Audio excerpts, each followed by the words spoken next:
All right, let's just say you've been fired from your job of 5 years, or your husband or wife leaves you. There's been a tragedy in your country, any worst case scenario you can imagine. If someone came along and told you that in reality this horrible situation is the best opportunity for spiritual practice, you might think they're crazy. But this is what the Buddha taught: how to transform problems into the path of enlightenment. It makes sense. The world is still full of war and poverty, and our minds are full of delusions like anger, jealousy, and attachment. Problems are constant. But we can learn to use these otherwise unfortunate circumstances as an opportunity to accelerate our spiritual growth. Using techniques based on loving kindness and compassion for others and ourselves, we can learn to face difficult situations with skill, wisdom, and humor, and literally transform problems into happiness.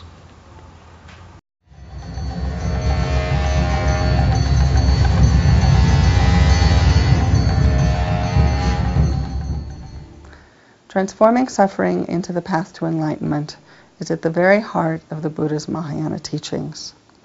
But these thought transformation techniques are, in fact, very difficult to practice. When they were first taught, they were kept secret for that very reason, because of their difficulty.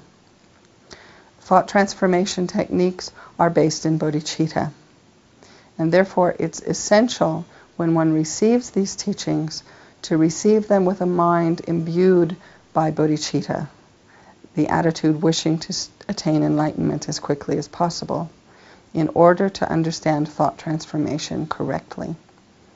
Therefore, for that reason, generate in your mind now a strong intention to achieve enlightenment as quickly as possible, in order to bring to enlightenment all other suffering mother sentient beings quickly.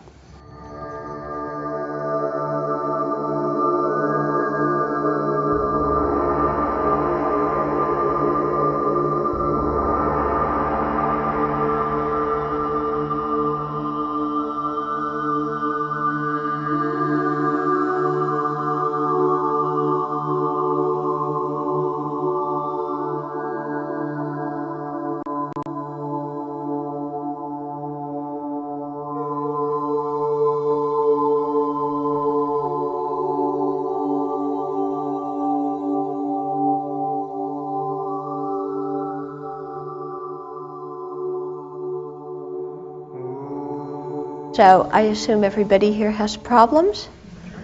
Yeah.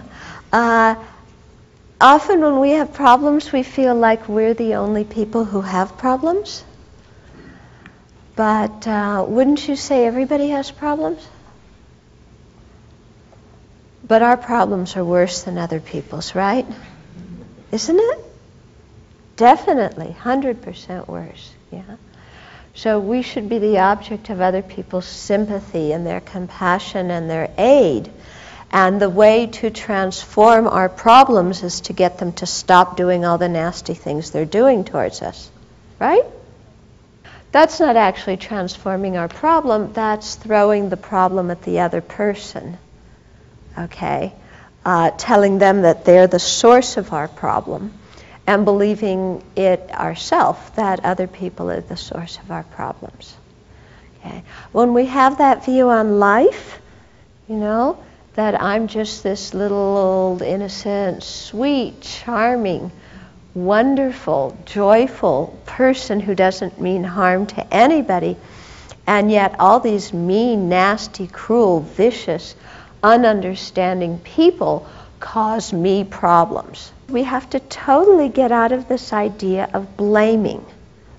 Yeah. Because we're very much, I think, a country and a culture that likes to point the finger and blame. And, you know, you caused it, you did it, you're going to suffer. Okay? If there's a problem, you know, finding somebody to blame means finding somebody that we can cause to suffer, thinking that when somebody else suffers, we're going to feel better afterwards. Okay? I think that whole way of looking at life doesn't work. Okay? because it's not about finding one cause, because everything's interdependent and everybody contributes something. Okay? And it's not about finding the cause so that we can punish somebody. Now, how do we work with problems? How do we transform problems? Okay. I think it depends on how we look at a situation. Okay? First of all, how we define a problem. Because there could be some event going on with somebody else, and you can call it a problem, or you can call it an opportunity. And this is kind of the difference between whether we're looking at things in a worldly way or whether we're looking at them in a spiritual way. Okay? Because in a worldly way, we label a situation a problem when our needs and wants aren't getting met. Isn't that kind of the definition of a problem for you? When your needs and wants aren't getting met, when your expectations aren't getting met, when your plans aren't happening. Okay? So we have an idea of the situation, and what we're looking for is pleasure and happiness and getting our way and being right. Okay? That's kind of what our goal is. Yeah? Our goal in a situation is my happiness. When the goal of my happiness, and preferably my happiness now rather than later, okay, when that goal is frustrated, we call that a problem. Okay? So, yeah, and that's our usual worldly way of looking at things, isn't it? Okay? Now, if we're spiritual practitioners, the goal of any situation is not my pleasure. Think about that one for a while. Can you imagine living your life where the goal is not your own pleasure and not your own happiness? Does that seem like something that's possible? Hello out there. If we're trying to practice a spiritual path, our goal in a situation is not my happiness. Our goal is to learn. Okay? Our goal is to learn about ourselves. Our goal is to learn about others.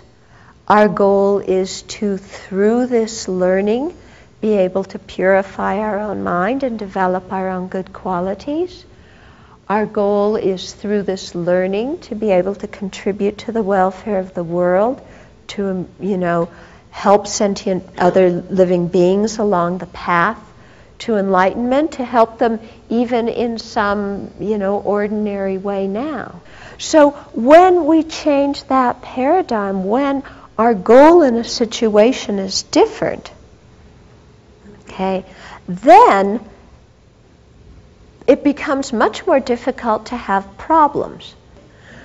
So in everything that we experience, everything that we do, there's always something to learn. If we approach life with that my purpose in this situation is to learn something that in the end of the day will be useful for myself and for others, then we're never going to have a problem, because in every situation we can learn. When our focus becomes on our own training and our own practice, then our focus stops being to make other people change and make other people different so that they stop causing our problems, because we realize at some level that we can't. Okay? The transformation of the problems starts here with this one. Okay?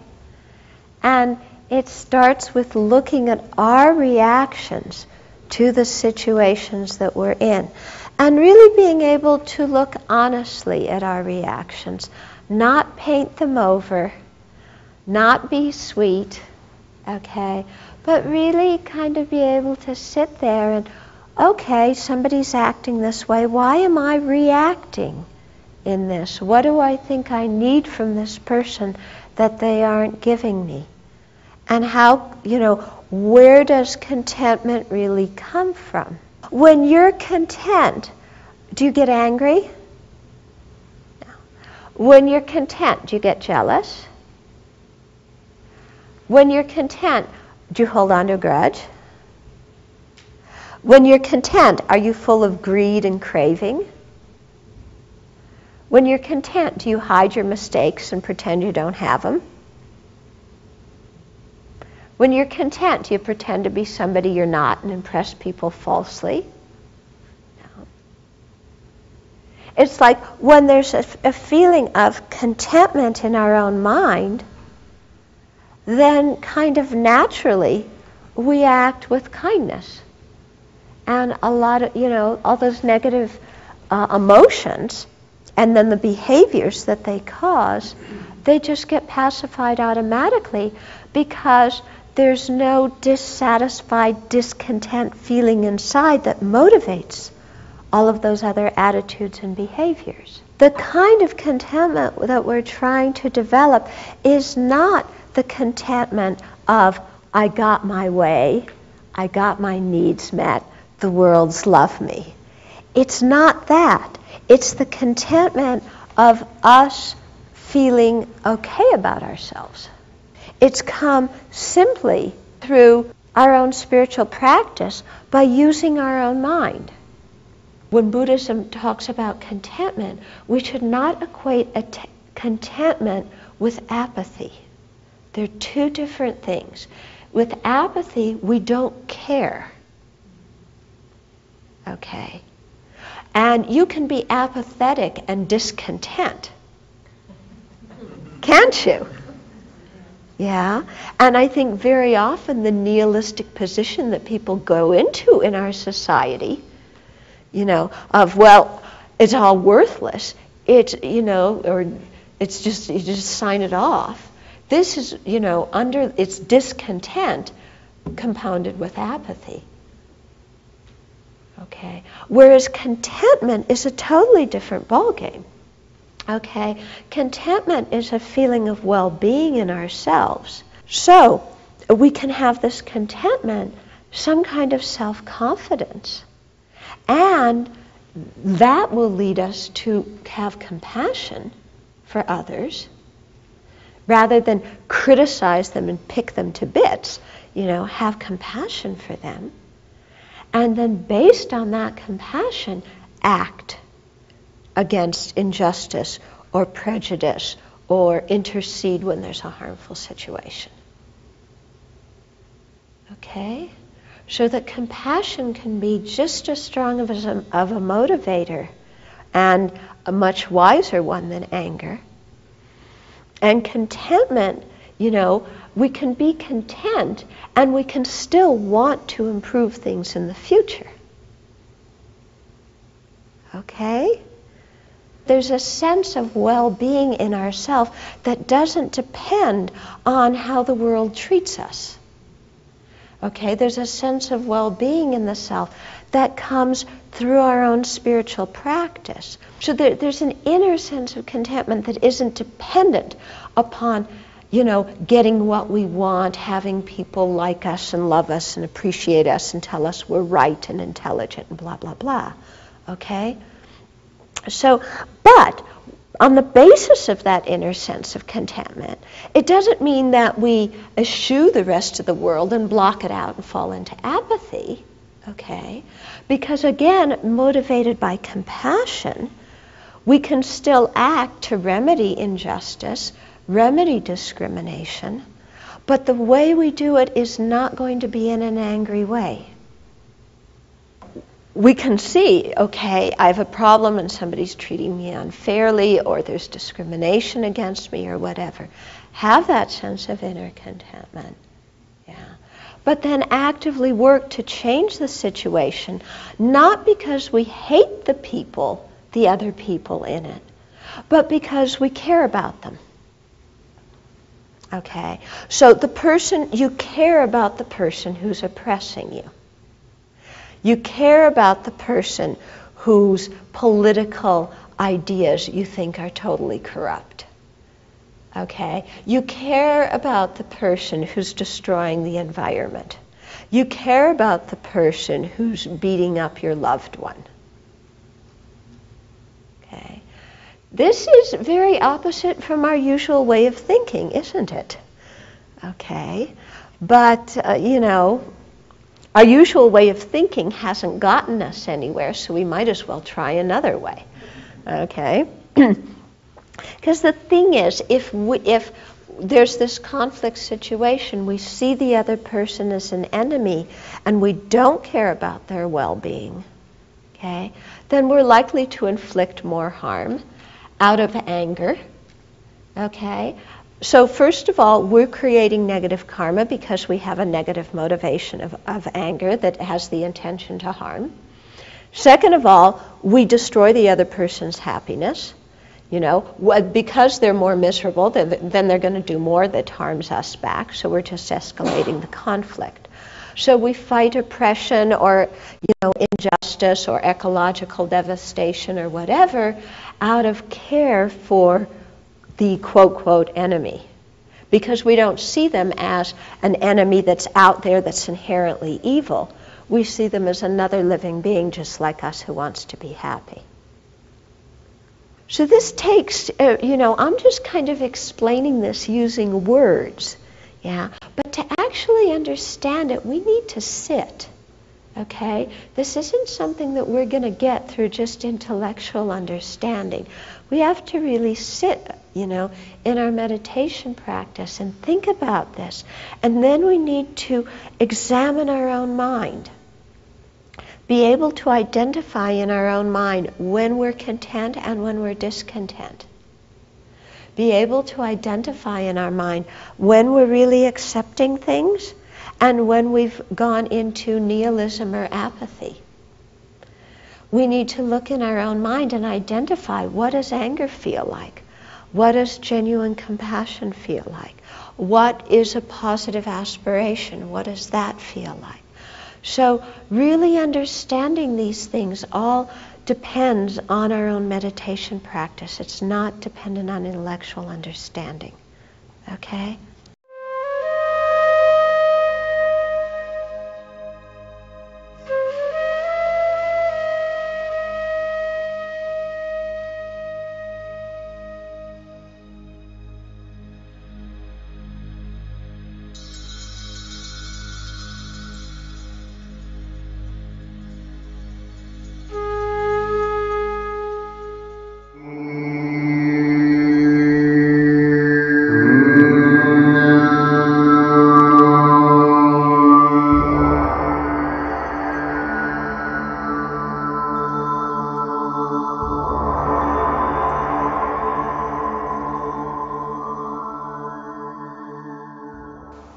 In order to be able to work with, a problem or a difficult situation,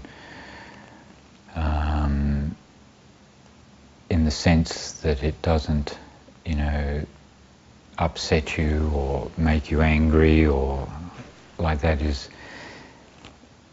it's not so much that one part of it is having an antidote at the time, or using a technique at the time, right? But I think far more important than that is that one has, a fairly steady, continual, solid practice. Meditating on Lamrim every day, and not just one part of it, but, gradually going through the whole Lamrim. Not choosing like one part that you like and not doing one part that you don't like, but consistently and continually meditating on the Lamrim, right? So that really is the basis, because if your mind is becoming more calm, more steady on a daily basis by meditating on the Lamrim, then when situations arise, there's less chance of being overwhelmed by a negative emotion such as anger or attachment or desire. You're much better or well prepared for the situation. Yeah? And so therefore, in one sense, it's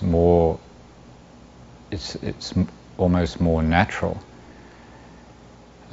because you see the situation. There's better chance or more chance of seeing the situation for what it is, as opposed to what you're projecting or karmically projecting onto the situation. Somebody who's has been familiarizing themselves with impermanence day after day after day, doing it, properly, effectively, then somebody dies or, there's separation or, in terms of time, if the time changes or a situation changes, it's much more easy to accept. It's much more easy to accept is because your mind is already prepared and more closer to reality, right?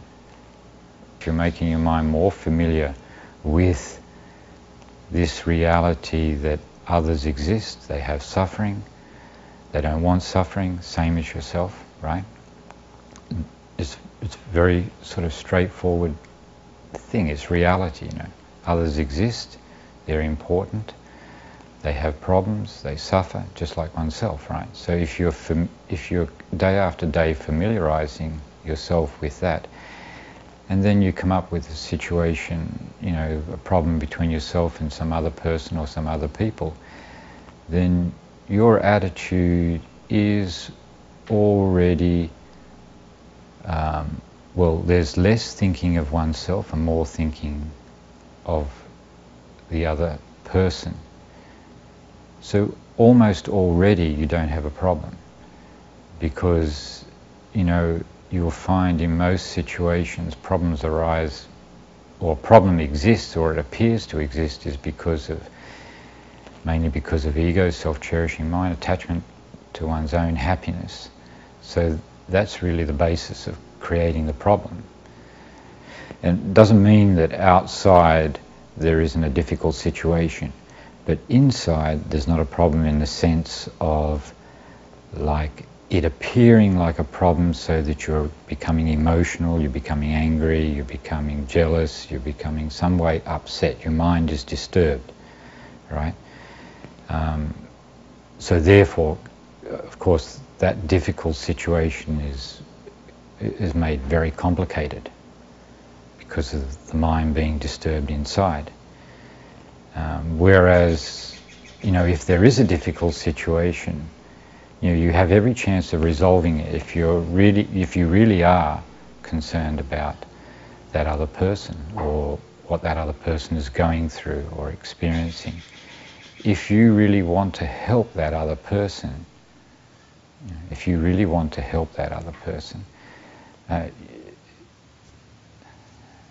there's not a problem.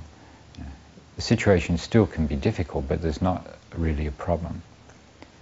I mean, your mind is not disturbed or unhappy.